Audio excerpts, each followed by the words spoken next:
Bihar news में स्वागत है आपका दोस्तों। मैं हूं फिरदौस गनी और आप देख रहे हैं केडीवी लाइव। दोस्तों आज हो चुका है 24 जनवरी 2025। तो आज की पूरे बिहार की टॉप न्यूज लेकर आए हैं आपके लिए। वीडियो शुरू करने से पहले आपसे एक रिक्वेस्ट है कि अगर आप पहली बार इस चैनल पर आए हैं तो चैनल को सब्सक्राइब करके बेल आइकन को प्रेस कर दीजिए और साथ ही वीडियो को लाइक कर दीजिए, अपने दोस्तों के साथ शेयर भी कीजिए। तो चलिए चलते हैं आज की खबरों की ओर। दोस्तों आज बिहार न्यूज की शुरुआत सबसे पहले करेंगे कि बिहार के मुख्यमंत्री नीतीश कुमार ने प्रगति यात्रा के तीसरे चरण में सहरसा जिले के 70 कटैया प्रखंड में स्थित +2 उच्च विद्यालय मेनहा के परिसर से 210 करोड़ रुपए से अधिक की कुल 52 विकासात्मक योजनाओं का रिमोट के बटन दबा करके उद्घाटन और शिलान्यास किया। इनमें 94 करोड़ रुपए की लागत से 36 योजनाओं का उद्घाटन तथा 116 करोड़ रुपए से अधिक लागत की 16 योजनाओं का शिलान्यास भी शामिल है। दोस्तों बिहार के पटना जिले के मोकामा में बुधवार को हुए गैंग वार पर सियासी पारा गरमाया हुआ है। बिहार विधानसभा में नेता प्रतिपक्ष तेजस्वी यादव ने मुख्यमंत्री नीतीश कुमार को जम करके घेरा। उन्होंने कहा है कि 200 राउंड गोलियां चलाने वाले अपराधी खुलेआम घूम रहे हैं। अगर यही किसी और के राज में हुआ होता तो फिर इन पर नेशनल डिबेट हो रही होती। आपको बता दूं कि मोकामा के नौरंगा जलालपुर गाँव में बुधवार शाम बाहुबली पूर्व विधायक अनंत सिंह के समर्थकों और फिर गैंगस्टर सोनू मोनू के बीच कई राउंड गोलीबारी हुई थी। इनमें अनंत सिंह बाल बाल बच गए थे। तेजस्वी यादव ने मोकामा गैंग वार पर टिप्पणी करते हुए कहा है कि अगर दो पक्षों के बीच गोलियां चली हैं तो फिर चलाने वाला कौन है। पटना के पास 200 राउंड गोलियां चलती है तो फिर कोई महफूज नहीं है। उन्होंने नीतीश सरकार पर आरोप लगाया है कि अपराधियों को संरक्षण देकर के जेल से छुड़वाया जा रहा है। तेजस्वी यादव ने अनंत सिंह का नाम लिए बिना कहा कि जेल से छूटने के बाद उन्होंने ये धंधा शुरू कर दिया है। जब बिहार सरकार पर निशाना साधते हुए तेजस्वी यादव ने कहा है कि 8 महीने से हम बिहार में अपराध के बुलेटिन जारी कर रहे हैं, मुख्यमंत्री नीतीश कुमार कोई कार्रवाई नहीं कर रहे हैं। अपराधी खुलेआम इंटरव्यू देकर के कह रहे हैं कि जो करना है कर लो। इससे समझा जा सकता है कि बिहार में कानून व्यवस्था की क्या स्थिति है। सीएम नीतीश कुमार को जमीन की जानकारी नहीं है। तेजस्वी यादव ने दावा किया है कि बिहार में हमारी सरकार बनेगी तो फिर एक भी अपराधी नहीं बचेगा। जब सभी पर कार्रवाई होगी, उन्हें जेल भेजा जाएगा। लॉ एंड ऑर्डर कैसे दुरुस्त होता है ये हम बताएंगे। दोस्तों बिहार में 12वीं पास और स्नातक के लिए बम्पर भर्ती निकली है। ये भर्ती बिहार राज्य सहकारी बैंक द्वारा निकाली गई। यदि आप यहां पर नौकरी करना चाहते हैं तो फिर आप प्रकाशित नोटिफिकेशन को अच्छी तरीके से पढ़ लें और दिए गए निर्देशों के अनुसार आवेदन की प्रक्रिया को समय से पहले पूरा करें। पदों के विवरण के बारे में अगर बात किया जाए तो बिहार राज्य सहकारी बैंक ने सीईओ, सह प्रबंधक और लेखाकार के 138 पदों पर भर्ती को लेकर के आवेदन मांगे हैं। योग्यता के बारे में अगर बात की जाए तो भर्ती नोटिफिकेशन के अनुसार इन पदों पर आवेदन करने के लिए उम्मीदवारों की योग्यता पदों के अनुसार 12वीं पास, स्नातक आदि पास होनी चाहिए। आयु सीमा के बारे में अगर बात किया जाए तो इन पदों पर आवेदन करने के लिए उम्मीदवारों की अधिकतम आयु सीमा 40 साल निर्धारित किया गया है। आयु में छूट की जानकारी के लिए नोटिस को आप देख सकते हैं। आवेदन शुल्क 500 रुपए 200 रुपए। चयन प्रक्रिया के बारे में बात किया जाए तो इन पदों पर उम्मीदवारों का चयन टेस्ट के द्वारा होगा। इसके बारे में अधिक जानकारी के लिए आप नोटिस को पढ़ सकते हैं। इसकी वेबसाइट के बारे में अगर बात किया जाए तो www.https://biharcb.co.in/ इस वेबसाइट पर जाकर के आवेदन कर सकते हैं। आवेदन करने की अंतिम तिथि 3 फरवरी 2024 तक है। दोस्तों मोकामा के पूर्व विधायक अनंत सिंह के समर्थकों और सोनू मोनू गैंग के बीच हुई फायरिंग के मामले पर राजनीतिक शुरू हो गई है। जेडीयू के प्रवक्ता अभिषेक झा ने कहा है कि दोषियों पर कठोर कार्रवाई होगी। मुख्यमंत्री नीतीश कुमार ने बिहार में कानून का राज स्थापित किया है। जेडीयू नेता अभिषेक झा ने कहा है कि घटना की जानकारी मिलते ही पुलिस मौके पर पहुंच गई थी। पूरे इलाके को छावनी में तब्दील कर दिया गया था। जब पुलिस घटना की गहन जाँच करने में जुटी है, दोषियों पर कठोर कार्रवाई की जाएगी। जेडीयू नेता अभिषेक झा से पूछा गया है कि घटना को लेकर के सरकार पर सवाल खड़े हो रहे हैं। अनंत सिंह को सरकार का करीबी बताया जा रहा है, फिर सरकार के लिए चुनौती होगी। इस पर उन्होंने कहा है कि हम हर घटना को चुनौतीपूर्ण तरीके से देखते हैं। मुख्यमंत्री नीतीश कुमार ने बिहार में कानून का राज स्थापित किया है। कभी एक तरफा होकर के निर्णय नहीं लिया है, न ही किसी को बचाया है और न ही किसी को फंसाया है। जिसकी भी गलती होगी उस पर समुचित कार्रवाई होगी। दोस्तों पूरे बिहार शीतलहर और कुहासे की चपेट में है। जब कल भी बिहार के कई इलाकों में ठंडी हवा चल रही थी। जब 9 बजे के बाद धूप निकली तो फिर लोगों को राहत मिली। इस बीच पटना मौसम विज्ञान केंद्र ने अलर्ट जारी कर दिया है, जिसमें बताया गया है कि बिहार के 11 जिलों में घने कुहासे का दौर जारी रहेगा। जब पटना मौसम विज्ञान केंद्र ने जारी किए गए पूर्वानुमान में अगले 24 घंटे के लिए भविष्यवाणी की है। इसमें बताया गया है कि बिहार के भोजपुर, बक्सर, कैमूर, रोहतास, औरंगाबाद, अररिया, गया, नवादा, जमुई, बांका और भागलपुर जिले में घने कुहासे का दौर जारी रहेगा। ऐसे में सुबह और फिर शाम के समय से बाहर निकलते समय सतर्क रहें। बिहार के वातावरण में वेस्टर्न डिस्टर्बेंस से उत्पन्न हुई नमी की मात्रा अचानक बढ़ गई है। इससे बने कुहासे बिहार के अधिकतर हिस्सों को अपने दायरे में ले सकता है। इससे 11 जगहों पर कोल्ड डे की स्थिति बनी रहेगी। अगले 24 घंटे तक बिहार के अधिकतर हिस्से विशेषकर के हिमालय की तराई से सटे क्षेत्र अति घने और फिर बचे हुए हिस्से में घना कोहरा छाया जाने का पूर्वानुमान जारी किया गया है।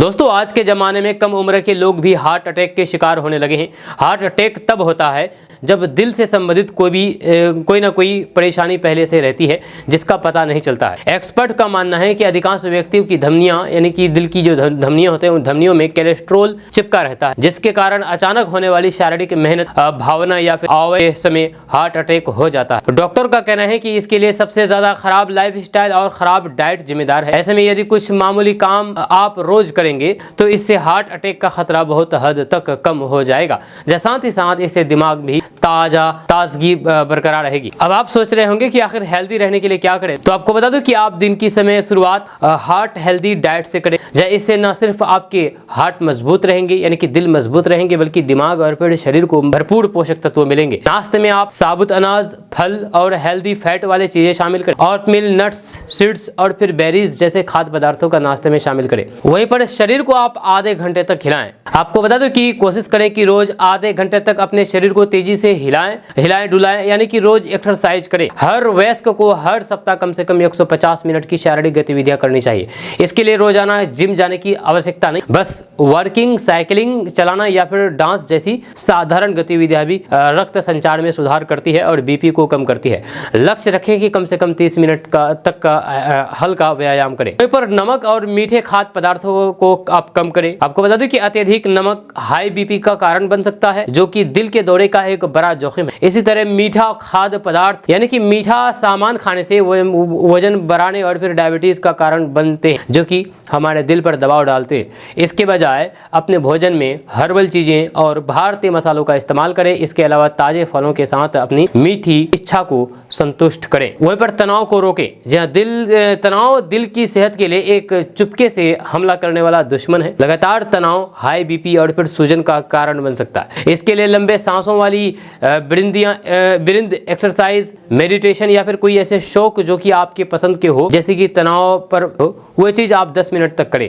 वहीं पर आप हंसें और अपनों से प्यार बांटें और प्यार लें। आपको बता दें कि हंसी आपके दिल के लिए फायदेमंद है। हंसी, जी हाँ, हंसना, ये तनाव वाले हार्मोन को कम करती है और फिर ब्लड प्रेशर में सुधार करती है। इससे आपका मूड ठीक रहता है। यदि आप दिल से हंसते रहते हैं तो ये आपके हार्ट के लिए यानी कि आपके दिल के लिए बहुत फायदेमंद है। इसके लिए आप हंसी मजाक वाले रील्स का भी सहारा ले सकते हैं। रील्स देख करके हंस सकते हैं। अपनों के साथ बेहतर तरीके से रहना, परिवार में ज्यादा समय बिताना, उन सब के साथ घुलना मिलना भी मेंटल हेल्थ के लिए बहुत अच्छा है और ये आपके तनाव से दूर रहता है।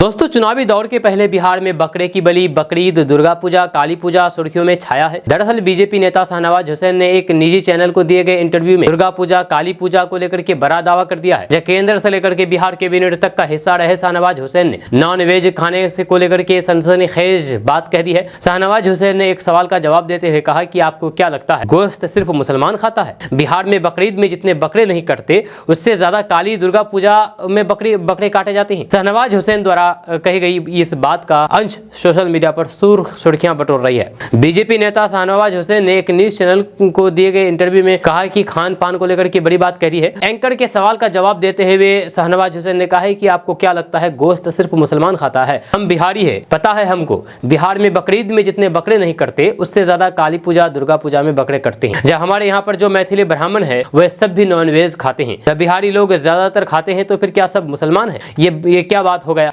खान पान पर डिबेट की क्या जरूरत है? जिसको पसंद है पिज्जा खाएं, जिसको पसंद है इडली खाएं। खान पान पर सबकी अपनी अपनी चॉइस होनी चाहिए। आपको बता दूं कि शाहनवाज हुसैन के इस सनसनीखेज बयान से सोशल मीडिया पर सनसनी मच गई है और फिर लोग जम करके प्रतिक्रिया दे रहे हैं। कोई सपोर्ट में बोल रहे हैं तो कोई विरोध में बोल रहे हैं। पूर्व मंत्री शाहनवाज हुसैन ने वक्फ बोर्ड को लेकर भी अपना पक्ष रखा है। उन्होंने कहा है कि वक्फ एक्ट इसलिए आ रहा है ताकि वक्फ बोर्ड मची लूट कम हो सके। शाहनवाज हुसैन का कहना है कि कश्मीरी गेट पर स्थित एक मस्जिद को मुसलमानों ने होटल बना दिया। मुसलमानों मुसलमानों द्वारा कब्र तोड़े गए। कोई हिंदू होता तो फिर ऐसा कदाचित नहीं करता। वक्फ एक्ट इसलिए आ रहा है कि वक्फ की संपत्ति की लूट कम हो सके। वक्फ वाले लैंड माफिया हो गए हैं। हमारा इरादा है कि वक्फ संपत्ति की लूट नहीं होनी चाहिए।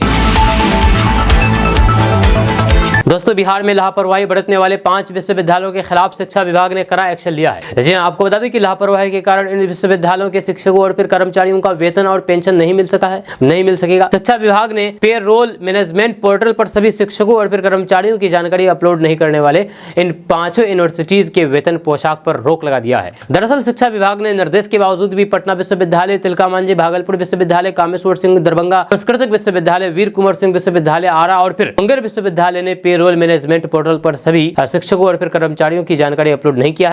निर्देश का पालन नहीं करने पर शिक्षा विभाग ने इन सभी 5 विश्वविद्यालय के वेतन और फिर पेंशन राशि पर रोक लगा दी है।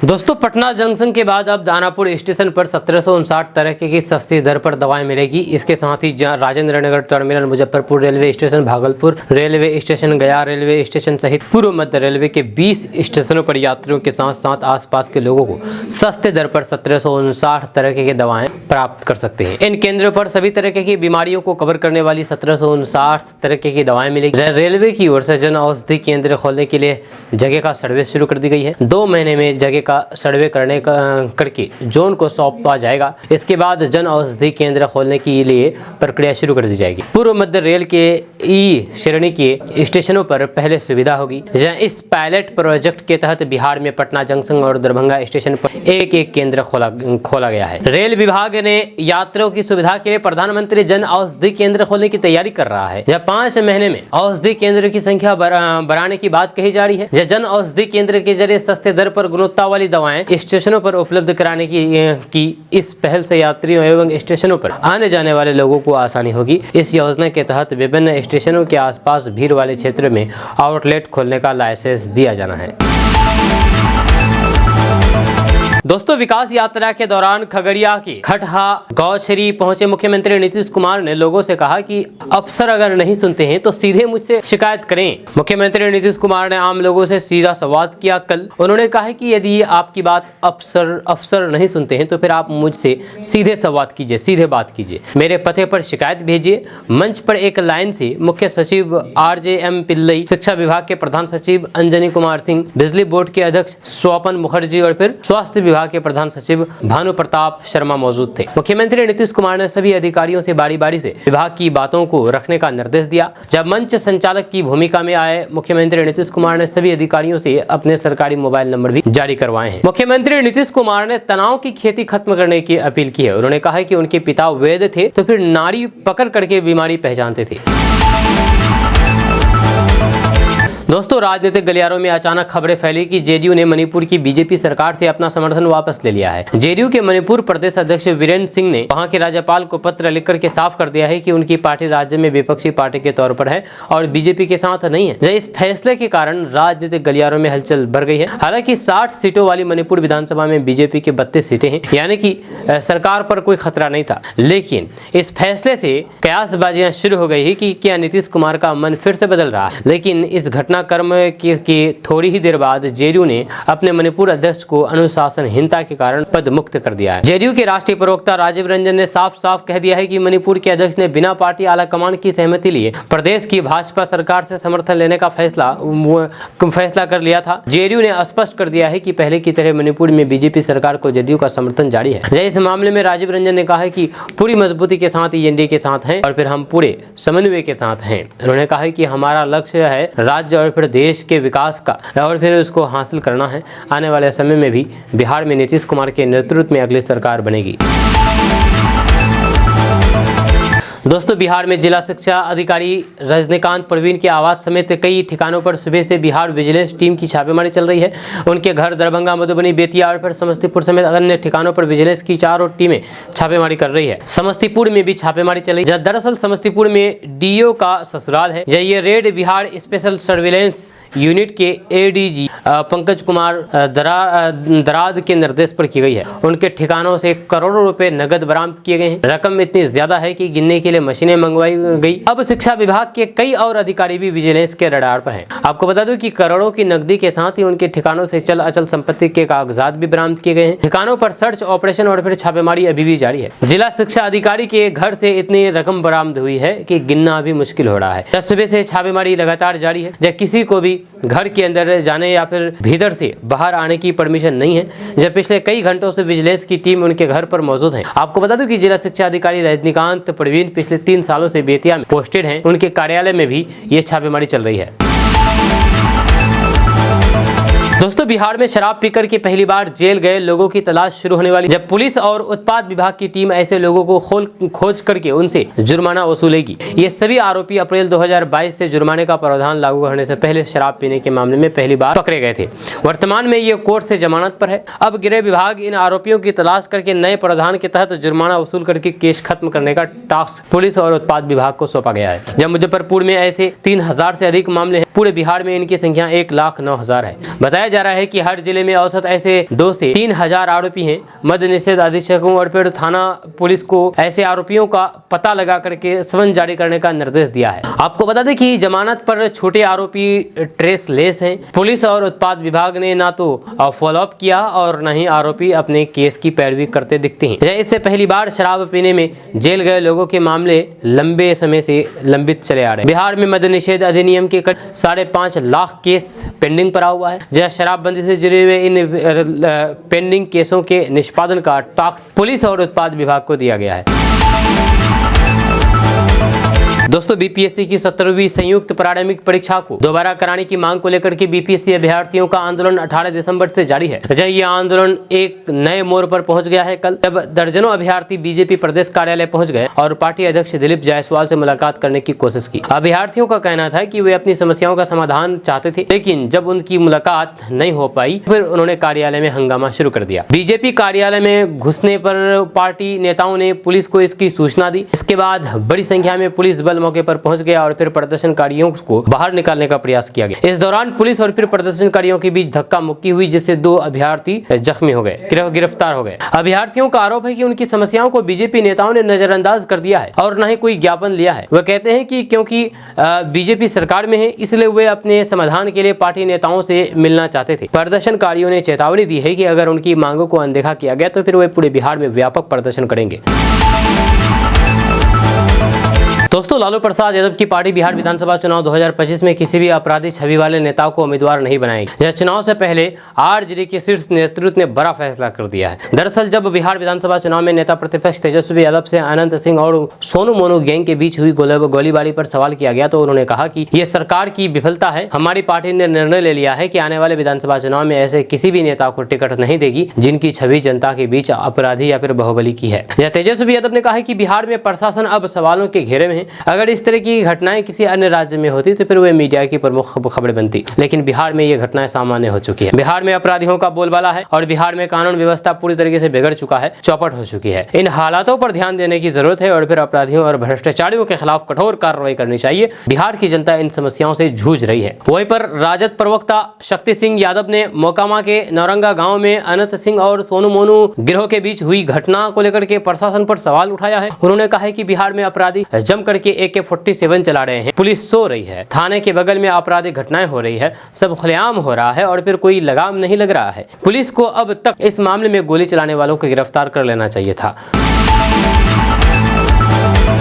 दोस्तों, बिहार सरकार ने बिहार के बुजुर्गों के स्वास्थ्य और फिर जीवन स्तर को बेहतर बनाने के लिए एक महत्वाकांक्षी योजना वय वंदन योजना की शुरुआत की है। इस योजना का उद्देश्य बिहार के 70 वर्ष और उससे अधिक आयु वर्ग के बुजुर्गों को आयुष्मान भारत योजना की तरह स्वास्थ्य सुविधाएं प्रदान करना है। बिहार के 55,73,000 बुजुर्गों को इस योजना का लाभ मिलेगा, जो कि सरकारी और फिर निजी अस्पतालों में इलाज कर सकेंगे। जब वय वंदन योजना के तहत बिहार के बुजुर्गों को 5 लाख रुपए तक का स्वास्थ्य बीमा मिलेगा, जिससे वे अपनी बीमारी का इलाज बिना किसी वित्तीय चिंता के करवा सकेंगे। इस योजना का सबसे बड़ा लाभ यह है कि परिवारों के बुजुर्ग अपना इलाज खुद के खर्च पर कर सकेंगे, जिससे उनका बोझ कम होगा। इसके लिए आप अधिक जानकारी के लिए आप टोल फ्री नंबर पर कॉल करके स्वास्थ्य कार्ड प्राप्त कर सकते हैं। नंबर है 14555।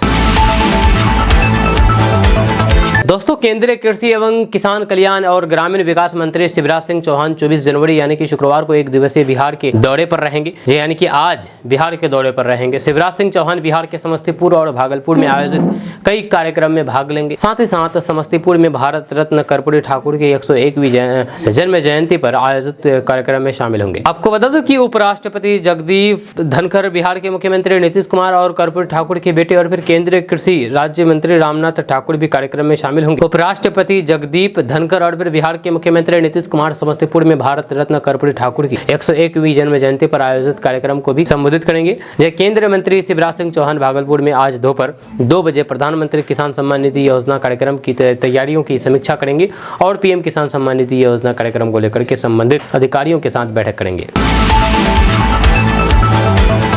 दोस्तों, पूर्व केंद्रीय मंत्री उपेंद्र कुशवाहा ने कहा है कि यदि इस साल के अंत तक होने वाले बिहार विधानसभा चुनाव से विपक्ष फिर से सत्ता में आ जाएगा तो फिर बड़ा अनर्थ हो जाएगा। आपको बता दें कि आरजेडी के नेता और पूर्व डिप्टी सीएम तेजस्वी यादव के नेतृत्व वाले विपक्ष पर बरसते हुए उपेंद्र कुशवाहा ने कहा है कि विपक्ष की ओर से फिर से कोशिश हो रही है, लेकिन उनके सरकार में लौटने से बिहार दोबारा 2005 से पहले के दौर में पहुंच जाएगा। उन्होंने कहा है कि एनडीए के उम्मीदवार को जिताना है और फिर नीतीश कुमार के नेतृत्व में अगले 5 साल के लिए सरकार फिर से बनाना है। ये कहना है उपेंद्र कुशवाहा का। उन्होंने कहा कि नीतीश सरकार ने कर्पूरी ठाकुर के विचारों को जमीन पर उतारने का काम किया है। अब सबसे बड़ी चुनौती कर्पूरी ठाकुर के विचारों को आगे ले जाने की है। जब कर्पूरी ठाकुर को भारत रत्न देने के लिए कुशवाहा ने प्रधानमंत्री मोदी का आभार जताया है।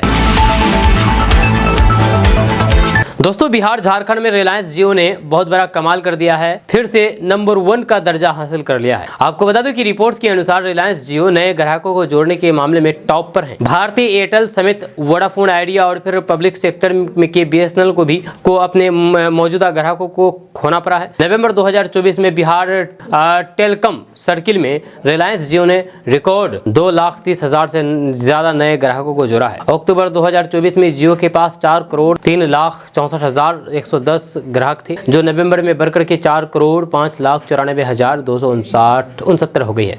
रिपोर्ट्स के अनुसार बिहार झारखंड में बीते नवंबर महीने में भारतीय एयरटेल को 15,366 मौजूदा ग्राहकों को खोना पड़ा था। दोस्तों, बिहार सरकार ने गर्मा की फसलों के लिए किसानों को राहत देते हुए बीज अनुदान योजना की घोषणा की है।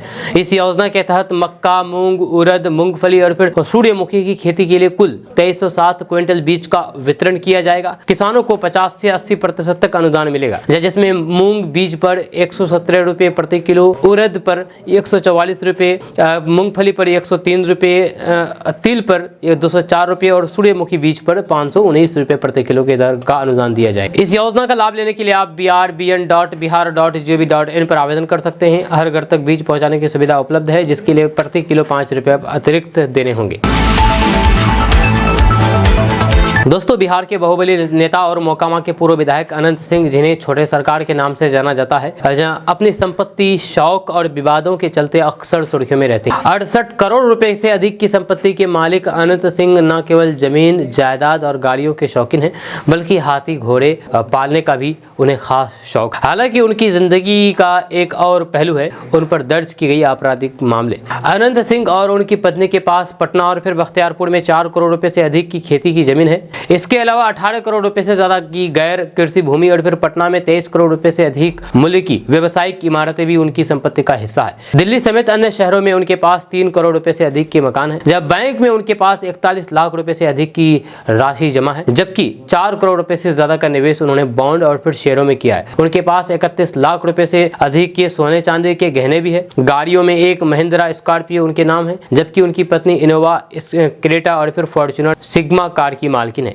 अनंत सिंह का हाथी, घोड़े पालने का शौक उनकी पहचान का अहम हिस्सा है। बिहार विधानसभा में उनकी बग्गी से एंट्री चर्चा का विषय बनती थी। यह कई बार उन्हें घोड़े की सवारी करते हुए भी देखा गया है। अनंत सिंह पर 38 से अधिक आपराधिक मामले दर्ज हैं। इनमें सबसे चर्चित मामला उनके पास AK-47 मिलने का था, जिसमें उन्हें 10 साल की सजा हुई थी। हालांकि पटना हाईकोर्ट ने सबूतों के अभाव में उन्हें बरी कर दिया। ये मामला लंबे समय तक चर्चा में रहा। वहीं पर जेल से बाहर आने के बाद अनंत सिंह अब 2025 में होने वाले बिहार विधानसभा चुनाव की तैयारी में जुट गए हैं। उनके समर्थकों में अभी भी उनका खासा प्रभाव है और फिर वे अपने बाहुबली स्टाइल के कारण लोगों के बीच लोकप्रिय बने हुए हैं, चर्चा में बने हुए हैं।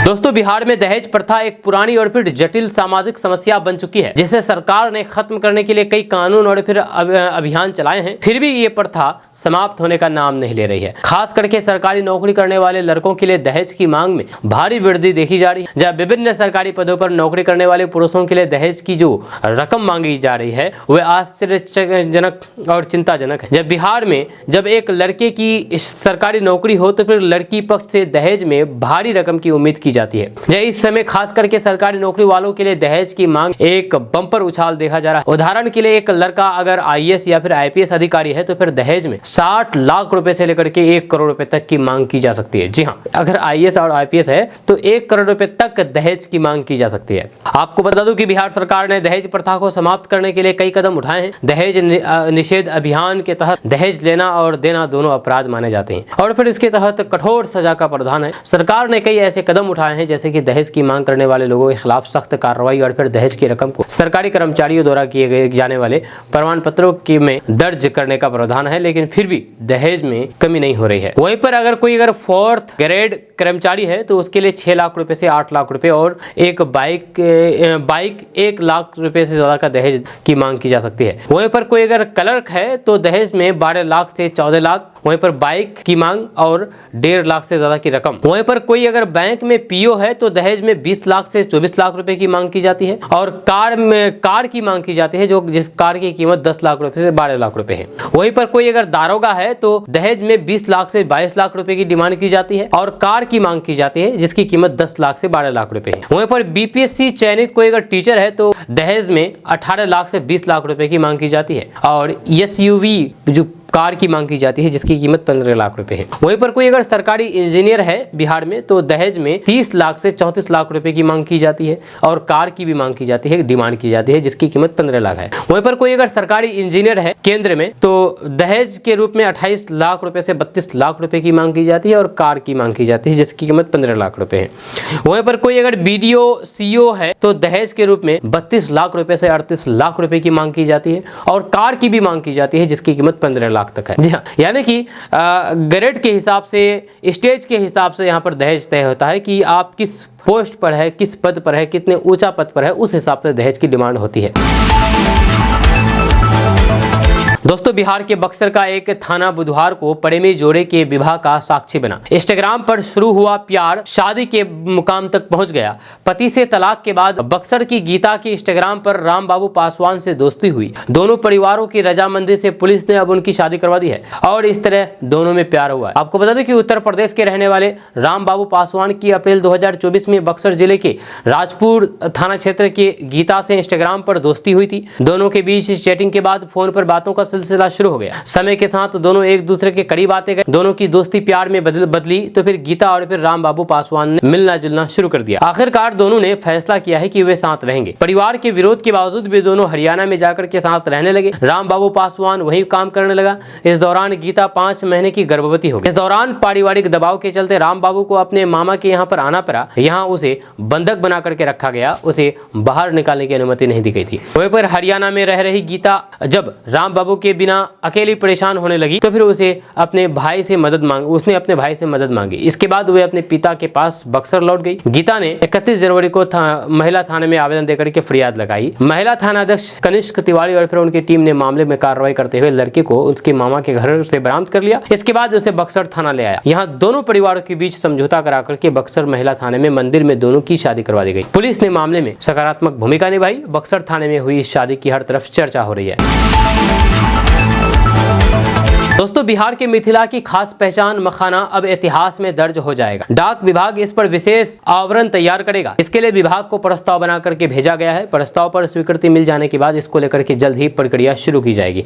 इससे न सिर्फ बिहार और फिर मिथिला क्षेत्र बल्कि मखाना उत्पादित करने वाले बिहार के अन्य जिले भी गौरवान्वित होंगे। डाक विभाग की ओर से मखाना पर तैयार किए जाने वाले इस विशेष आवरण को लेकर के आवरण को लोग संजो करके रख सकेंगे। दरअसल बिहार के मिथिला क्षेत्र की मखाना मखाना को जीआई टैग मिला हुआ है। किसी भी राज्य या फिर इलाके में उत्पादित विशेष उत्पाद पर डाक विभाग की ओर से गाइडलाइन के अनुसार डाक टिकट जारी करने का प्रावधान है। किसी भी राज्य या फिर इलाके में इससे ज्यादा उत्पादों के प्रसिद्ध होने की परिस्थिति में ऐसे खाद्य उत्पाद पर डाक विभाग की ओर से विशेष आवरण जारी किया जाता है। अब न केवल बिहार के मिथिला क्षेत्र में बल्कि बिहार के अलग अलग जिलों के जलीय हिस्से में भी मखाने का उत्पादन बड़े पैमाने पर किया जाने लगा है, जबकि इसे उत्पादित करने वाले किसानों को इसका पूरा लाभ फिलहाल नहीं मिल पा रहा है। डाक विभाग की ओर से विशेष आवरण जारी किए जाने के बाद इसकी पहचान बिहार ही नहीं बल्कि पूरे देश में बढ़ जाएगी। इससे मखाना को न केवल राष्ट्रीय पहचान मिलेगी बल्कि लोगों में इसकी जानकारी भी बढ़ेगी। दोस्तों, हम लोग जानते हैं कि दुनिया में हर तरह के इंसान रहते हैं। कुछ अच्छे इंसान होते हैं तो कुछ बुरे भी इंसान होते हैं। ऐसा कहा जाता है कि इंसान के अंदर भगवान और शैतान दोनों ही मौजूद होते हैं। चाहे इंसान ऊंचा उठ करके भगवान बन जाए, चाहे नीचे गिर करके शैतान बन जाए, वो तो इस घोर कलयुग में इंसान के शैतान बनने की मिसाल तो भरी पड़ी हुई है। लेकिन अभी हम आपको इस खबर के माध्यम से इंसान से भगवान की तरफ बढ़ने की मिसाल बताने जा रहे हैं। दरअसल उत्तर प्रदेश के महाराजगंज जिले के ARTO आरसी भारती का एक ऐसा मानवीय चेहरा सामने आया है जिसे देख करके उनमें लोग भगवान का रूप देख सकते हैं या रूप देखने लगे हैं। जी हाँ, हाल ही में ARTO कार्यालय में कुछ ऐसा हुआ जिसने भी सुना हुआ द्रवित हो गया और ART की प्रशंसा करते हुए नहीं थकते हैं। दरअसल बात यह है कि मिल रही जानकारी के अनुसार तलही गाँव में विजय कुमार नाम के युवक रहता है, जहाँ उसके पिताजी का नाम राजकुमार है जो कि ऑटो चलाते हैं। कुछ दिनों पहले ही उनका ARTO ने 24,500 रुपए का चालान काट दिया था, लेकिन राजकुमार के पास इतने पैसे नहीं थे कि चालान की राशि भर पाते। ऐसी स्थिति में उनका बेटा विजय कुमार अपने पिताजी के चालान के पैसे भरने के लिए ARTO का कार्यालय पहुंच गया। आर्थिक रूप से कमजोर युवक के ऑटो चालक पिता का जब 24,500 रुपए का चालान कट गया था तब उसने अपनी मां का मंगलसूत्र बेच दिया। लेकिन इसके बावजूद भी विजय के पास रुपए कम पड़ गए थे। ARTO कार्यालय में विजय पहुंचे तो फिर उन्हें परेशान देखकर के ARTO ने उनको बुला करके परेशानी का कारण पूछने लगे। तो विजय कुमार ने पूछने पर बताया है कि उसके पिता राजकुमार ऑटो चलाते हैं और फिर उन्हें एक आंख से कम नजर आता है। विजय ने यह बताया है कि 24,500 रुपए ऑटो का चालान जमा करना है। मां का मंगलसूत्र बेचने के बाद भी सिर्फ 13,000 रुपए ही जमा हो पाए हैं। जब उसने बताया है कि परिवार में 6 बहनें हैं। जब विजय की पूरी कहानी ARTO ने सुनी तो फिर उनका दिल पिघल गया और ARTO आरसी भारती ने चालान की राशि खुद अपनी सैलरी से भर दी और पढ़ाई छोड़ चुके युवक को पढ़ाई की पोशाक की पेशकश की। आपको बता दूं कि विजय कुमार ने बताया है कि वे मजदूरी करता है। जब फेल होने के बाद हाई स्कूल की पढ़ाई भी नहीं कर सका है। जब ARTO आरसी भारती ने उसकी पूरी कहानी सुनी तो फिर उन्होंने खुद चालान की पूरी रकम जमा करने के साथ ही टेम्पो का इंश्योरेंस भी कराया। उन्होंने युवक की पढ़ाई का खर्च उठाने की भी पेशकश की है। ARTO की दरियादिली देख करके कार्यालय में मौजूद सभी कर्मी और फिर अन्य लोगों ने उसकी सराहना की है।